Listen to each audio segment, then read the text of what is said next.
I'm 78 years old and I need to tell you something that might break your heart, because it broke mine. I have 4 children, 4 beautiful, healthy, successful children. I raised them, I fed them, I clothed them, I sacrificed everything for them.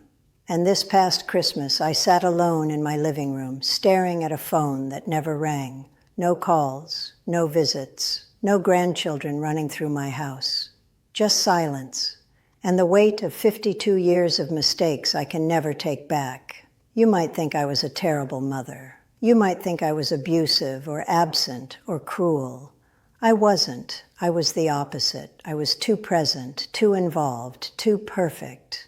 And that perfection destroyed everything. For 52 years, I believed I knew what being a good mother meant. I believed that sacrifice was love, that control was care, that my way was the only way. I was wrong about everything. Something happened 3 years ago that finally showed me the truth. And ever since, I've been living with the consequences of choices I made decades ago. Choices I thought were right.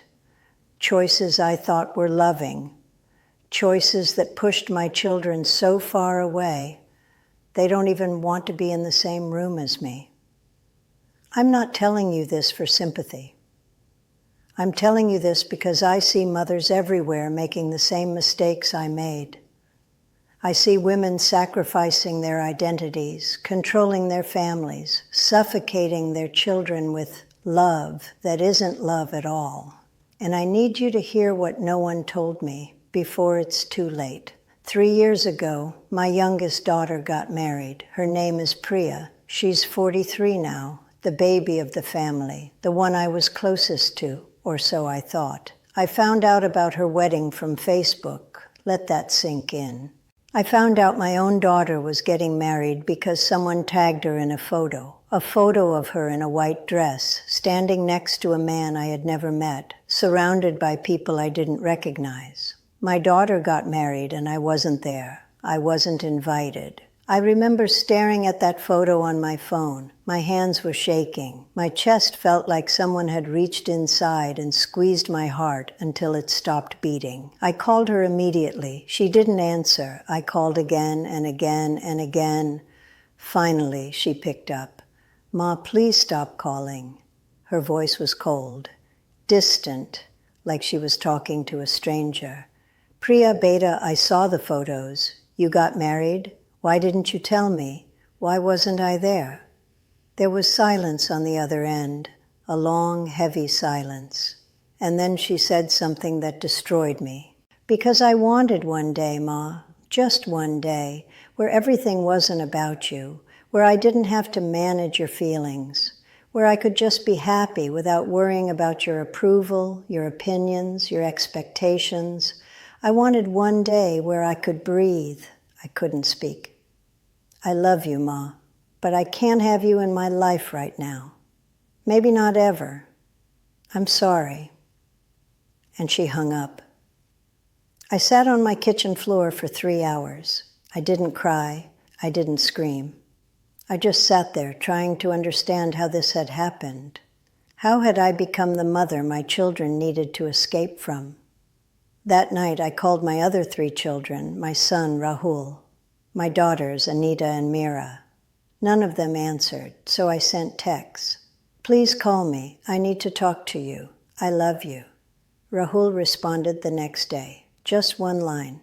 "Ma, we've talked about this. We need space. Please respect that." That's when I realized something that should have been obvious years ago. All 4 of my children had pulled away from me. All 4 of them had set boundaries I had refused to see. All 4 of them had been trying to tell me something for years, and I hadn't listened because I was too busy being the perfect mother to notice I was losing my children. Let me tell you about the mother I was. I woke up at 5 every morning. I made fresh breakfast, fresh lunch, fresh dinner. I ironed uniforms. I checked homework. I attended every parent-teacher meeting, every school function, every sports day. I was there for everything, but I wasn't really there. I was there with my opinions, my corrections, my expectations, my impossible standards that no child could ever meet. When Rahul brought home a 92%, I asked about the missing 8. When Anita wanted to study art, I told her it wasn't a real career. When Mira chose her own wedding outfit, I cried for 3 days because she didn't pick the one I wanted. When Priya moved to another city for work, I called her every single day, sometimes twice, sometimes 3 times, to check on her, to advise her, to remind her of everything she was doing wrong. I thought I was helping. I thought I was loving. I was controlling. There's a difference, and it took me 75 years to understand it. I remember when Anita was 32, she came to me and said, "Ma, I need to tell you something, and I need you to just listen." And I said, "Of course, Beta, tell me." She took a deep breath and said, "Sometimes the way you talk to me makes me feel like nothing I do is ever good enough." And you know what I did? I got defensive. I listed everything I had done for her, every sacrifice, every meal, every sleepless night, every rupee I had spent on her education. I made her comfort me. I made her apology to me. And she never tried to have that conversation again. I thought I won. I lost everything. This pattern repeated with every child. They would try to tell me something. I would make it about myself. They would eventually stop trying. And I would wonder why they seemed so distant. After the kids are grown, I'll relax, I used to tell myself. When they're settled, I'll stop worrying. Once they have their own families, they'll understand. So I waited. I waited for them to come back to me. I waited for them to appreciate my sacrifices. I waited for them to become the grateful children I deserved. They never did, because I never gave them a reason to. Let me tell you the biggest lie I believed for my entire adult life. A good mother puts everyone else first. I was raised to believe that a woman's worth came from her sacrifice, that the more I gave up, the better mother I was, that my needs didn't matter, that my dreams didn't matter, that my identity didn't matter. All that mattered was my children, so I disappeared. I gave up my friendships because I was too busy with the kids. I gave up my hobbies because the kids needed me. I gave up my career because someone had to be home. I gave up my marriage because all my energy went to the children. And then one day, the children grew up and left. And I had nothing, no friends, no hobbies, no career, no marriage, just an empty house and an identity built entirely on people who no longer needed me. So I clung harder, I called more, I visited more, I inserted myself into their lives more. Because without them, I didn't know who I was, and they felt it. They felt the weight of my emptiness, the desperation in my voice, the need in my eyes, and they ran. Here's another lie I believed. My children owe me. I sacrificed so much. I gave up so much. They owed me their time, their attention, their gratitude. No, they didn't. Children don't owe their parents for doing what parents are supposed to do. They don't owe us for feeding them, clothing them, keeping them alive. That was our job. What they owe us is nothing. What we can earn is their respect, their trust, their desire to be around us. And I didn't earn it. I demanded it. I expected it. I guilt-tripped for it, but I didn't earn it. I knew a woman in my colony. Her name was Sunita. She was everything I wasn't. She had boundaries. She had hobbies. She had friends. She let her children make mistakes without swooping in to fix everything. She let them fail. She let them grow. I used to judge her. She's not as involved as me, I would think. She's not as dedicated. Her 3 children visit her every month. They call her every week. They want to be around her. She died last year, peacefully, surrounded by her children and grandchildren, all of whom were crying because they loved her so much. That could have been me. It won't be. Is that the legacy you want? You know what keeps me up at night? Not the big things, not the obvious mistakes, the small moments, the tiny choices that seemed like nothing at the time but added up to everything. I regret the time Mira was 16 and wanted to cut her hair short. I said no. I said it would make her look like a boy. I said people would talk. She cried for hours. She's 47 now and she still wears her hair the way I wanted, not the way she wants. I stole that from her. I regret missing Rahul's first cricket match because I was at the temple. He scored his first century that day. His father was there, his friends were there. I wasn't. I told myself God was more important. But Rahul remembered. 28 years later, when I asked him why he never tells me anything anymore, he brought up that match. One match, one day. He never forgot. I regret the way I treated Anita's first boyfriend. He was a good boy, kind, respectful, from a different caste. I made her life hell until she broke up with him. She married someone I approved of instead. They divorced after 7 years. She's never been in a relationship since. She's 51 years old, alone. And I know somewhere deep down that I did that to her. I regret every time Priya called me crying, and instead of just listening, I told her what she should have done differently. I regret every time she shared good news, and I found something to criticize. I regret every time she tried to set a boundary, and I made her feel guilty for it. I regret never once saying, "I'm proud of you." I thought it would make them arrogant. I thought withholding praise would make them work harder. I thought love meant pointing out their flaws so they could improve. Now they're all improved, and I'm alone. I regret the 23 years I spent criticizing my husband in front of the children. He wasn't perfect. Nobody is. But he was a good man, a kind man. A man who loved his children and showed it in quiet ways. He died 12 years ago. Heart attack. Sudden. Gone.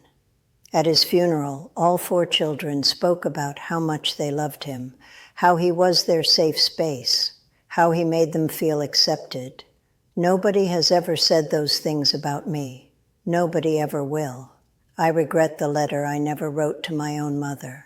She died when I was 62. We hadn't spoken properly in years. She was difficult too, controlling, critical, just like I became. I became the mother I resented. I regret every Sunday I didn't just sit and listen. Every phone call where I talked more than I listened. Every visit where I inspected their homes for flaws instead of enjoying their company. I regret the grandchildren I barely know. Rahul has 2 boys. I've met them maybe a dozen times. They call me Nani out of obligation, not affection. They don't run to hug me. They don't ask to visit me. I'm a stranger who sends money on their birthdays. That's all I am to them. I regret the trip to Kashmir I never took with my husband because the children were too young. Then they were in school. Then they were in college. Then they were married. Then he was dead. We never went. I regret every time I said later. Later never came. After Priya's wedding, I didn't leave my house for 3 weeks. I couldn't. The shame was too heavy. The grief was too deep. The realization of what I had done was too overwhelming. But somewhere in that darkness, something shifted. I stopped asking, how could they do this to me? And I started asking, what did I do to make them feel this way? That question changed everything. At 75 years old, I started therapy. Let me tell you, in my generation, we didn't do therapy. We didn't talk about feelings. We didn't admit we were wrong. We just pushed through and expected everyone else to adjust. But I was tired of pushing through. I was tired of being right. I was tired of being alone. My therapist was a young woman, younger than my youngest daughter. At first I thought, what can she teach me? I've lived 3 times longer than her. But I listened. For the first time in my life, I really listened. She helped me see patterns I had been blind to. She helped me understand that my love had conditions attached, that my care was actually control, that my concern was actually criticism. She helped me understand that I had raised my children to need my approval for everything, and then I punished them when they finally stopped seeking it. I started writing letters to my children, not demanding anything, not explaining myself, not defending my actions, just apologizing. I'm sorry I didn't listen. I'm sorry I made everything about me. I'm sorry I didn't let you be who you are.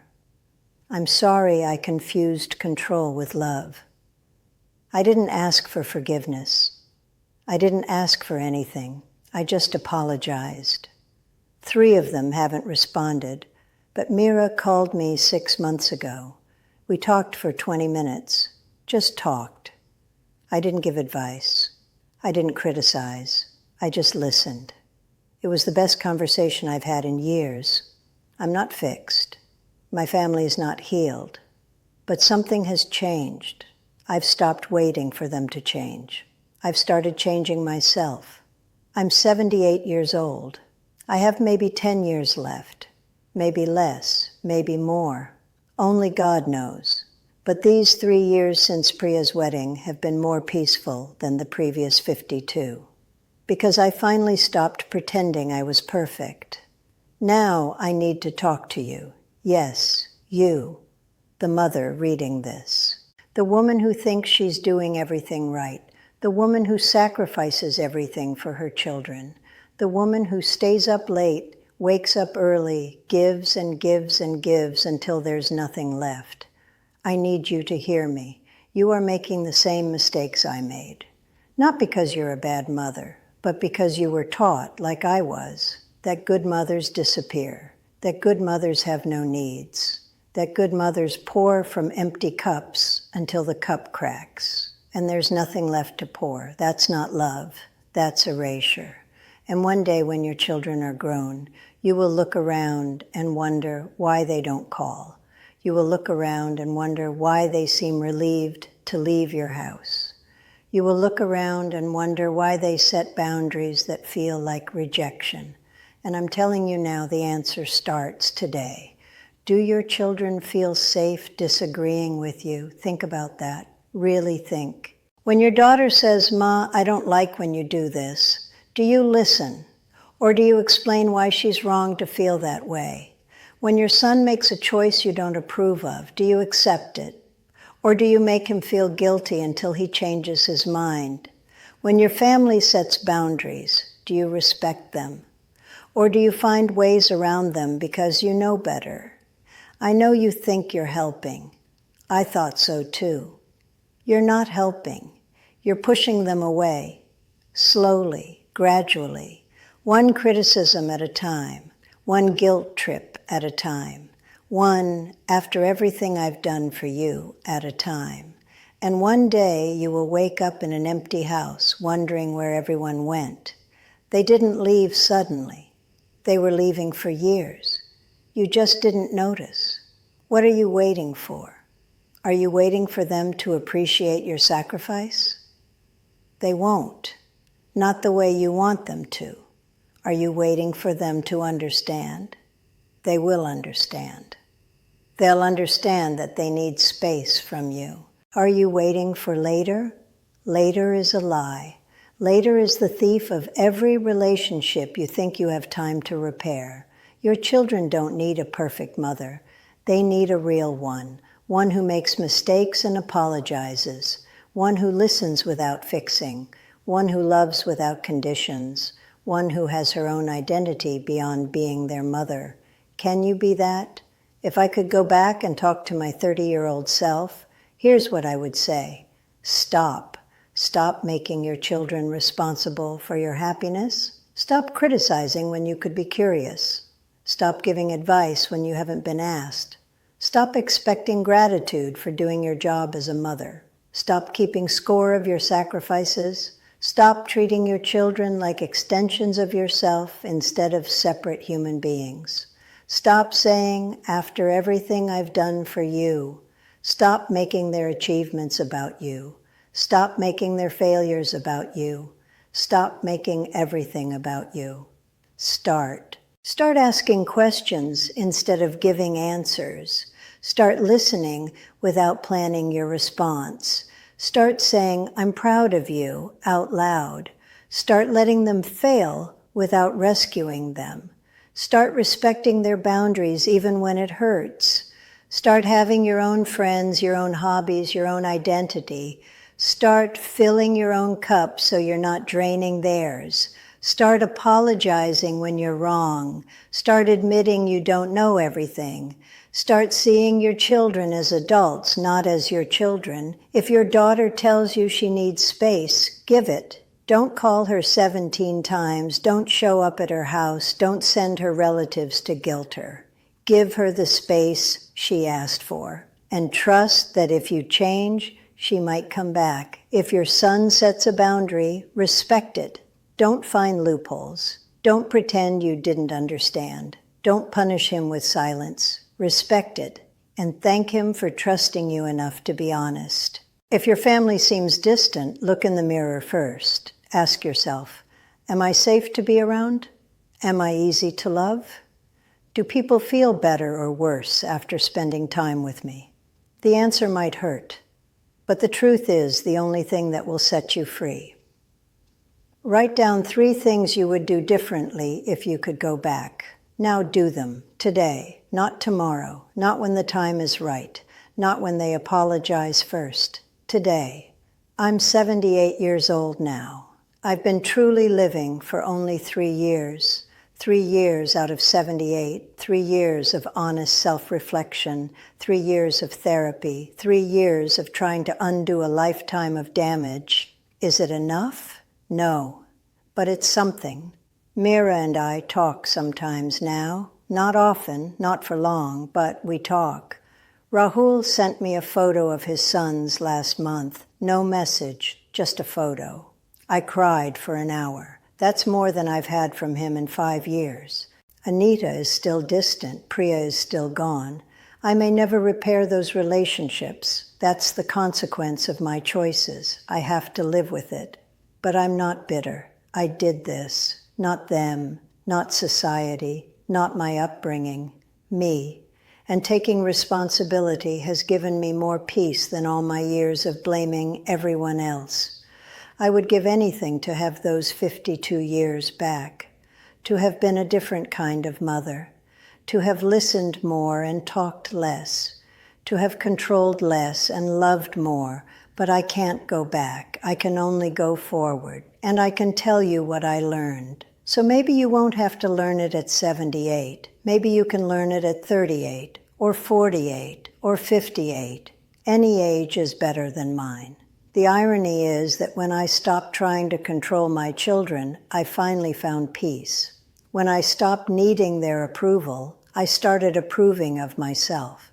When I stopped defining myself through them, I finally found out who I am. I'm not just a mother. I'm Kamala. I like gardening. I like old Hindi songs. I like reading poetry. I like walking in the morning when the world is quiet. I didn't know any of this until 3 years ago. I was too busy being a mother to be a person.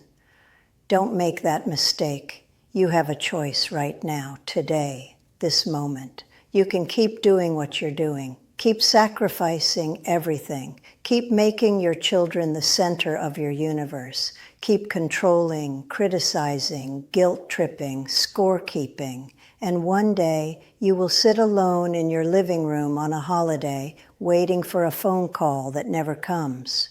Or you can wake up. You can realize that the relationship you have with your children is not fixed. It's being built every single day.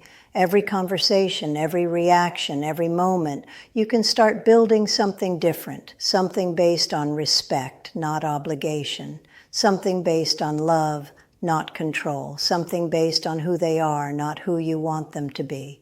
The phone in your hand right now. Call your child. Don't give advice. Don't criticize. Don't ask why they haven't called. Just say, I was thinking about you. I love you. Tell me about your day. And then listen. Really listen. That's how you start. One conversation at a time, one apology at a time. One moment of real presence at a time. Someday is today. It always has been. The permission you've been waiting for, you have it. Now go love your children the way they need to be loved, not the way you think they should be loved, before it's too late, before you're 78, before you're me. If this resonated with you, please share it. Not for me. I'm running out of time. But for every mother who needs to hear this before she learns it the hard way, subscribe if you want to hear more. I have more truths to share, more mistakes to confess, more wisdom I wish someone had given me earlier. Leave a comment, tell me your story, tell me what you're going to do differently. I read every single comment, and I would love to hear from you. Thank you for spending your precious time with me. Now go make a phone call.